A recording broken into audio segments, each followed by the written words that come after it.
Polls clearly show that Europeans have turned against America in increasing numbers. You can blame Iraq or George Bush, but it's also true that Europeans have been fed a steady diet of media distortions about America for years. And if you repeat a distortion long enough, it can become reality. If you got your news about the United States only from the European media, chances are good you wouldn't like the United States either. There are a lot of reasons for the anti-American coverage in the media here, but you can start with the journalists themselves. They're mostly liberal and on a mission. America gets a journalistic thumping just about every day in Europe. It's a one-way media war that our government has shown little or no interest in fighting seriously, even though it has severely damaged America's image and influence. A British novelist spoke for many when she wrote that my anti-Americanism has become almost uncontrollable. It rises in my throat like acid reflux. Critics of Europe's media say one of the biggest bashers of America is the British Broadcasting Corporation. Outgoing Prime Minister Tony Blair has said openly that the BBC is full of hatred for America. A former BBC journalist says that this drawing hung in the BBC newsroom. Stephen Green, bis vor kurzem US-Soldat im Irak. This documentary on the German TV program Panorama, suggesting that the U.S. military is filled with dangerous criminals, is par for the course in Germany. Perhaps it's not surprising, then, that a majority of Germans now think the U.S. is more dangerous than Iran. Polls also show most British now have a negative view of America. It's gotten so bad that a British conservative group has produced this commercial to remind the world that it really does need America. Imagine a world without America. You are watching the news from London. General Secretary Stalin was in France today to celebrate the 10th anniversary of the liberation of Paris by the Red Army. Organized crowds of young people sang the Soviet anthem as troops marched along the Champs-Élysées. A world without America. A world with more disease, more poverty, more danger.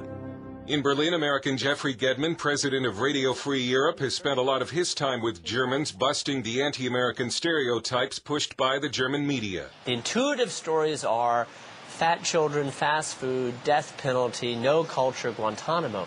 Current topics, Abu Ghraib, Guantanamo, Guantanamo, Guantanamo, Guantanamo. I gave a talk to a group of high school students about 3 months ago. The first question was about Guantanamo. You know what the second question was? Guantanamo. You know what the third and fifth and ninth and 12th question was? Guantanamo. Do you know after an hour I could not get them off Guantanamo? Where do they get that?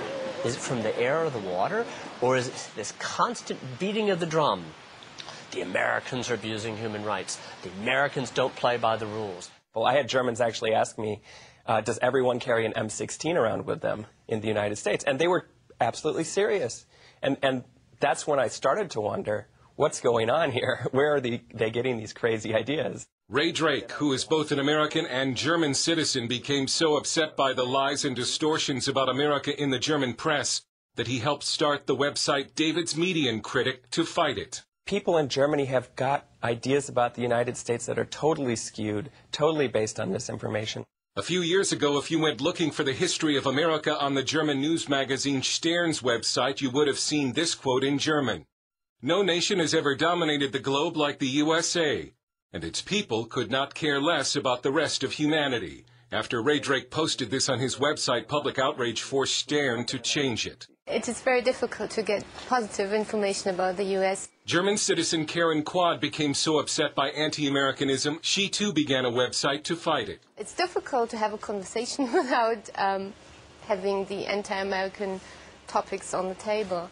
The author of Uncouth Nation, Why Europe Dislikes America, says that for the first time, anti-Americanism, which had always existed on the fringes of Europe, has entered the mainstream.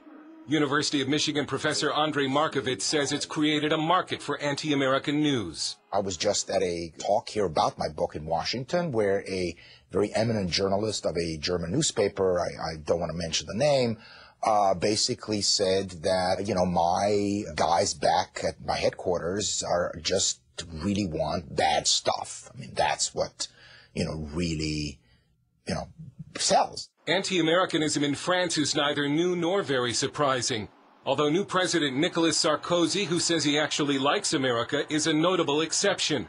according to pro-American journalist Michelle Gerfinkel. Yes, the entire government and media structure of France take it for granted that essentially the enemy of France and the enemy of the world is American imperialism. The U.S. helped liberate Europe, spent great sums of money to defend it during the Cold War, and defends it today. So why the hatred? Markovits says it's about more than Iraq or Bush. Not so much what America does, but what America is. There is a real disdain for what America and Americans are rather than what they do. To the anti-American European, America is this fleeting, superficial, commercial glitter. Meanwhile, the British media has announced it wants to bring its brand of news to America in a bigger way. Tomorrow, a British group warns that the BBC comes to America as a Trojan horse, and how in the European media the deep religious faith of Americans is a sure sign that they're stupid.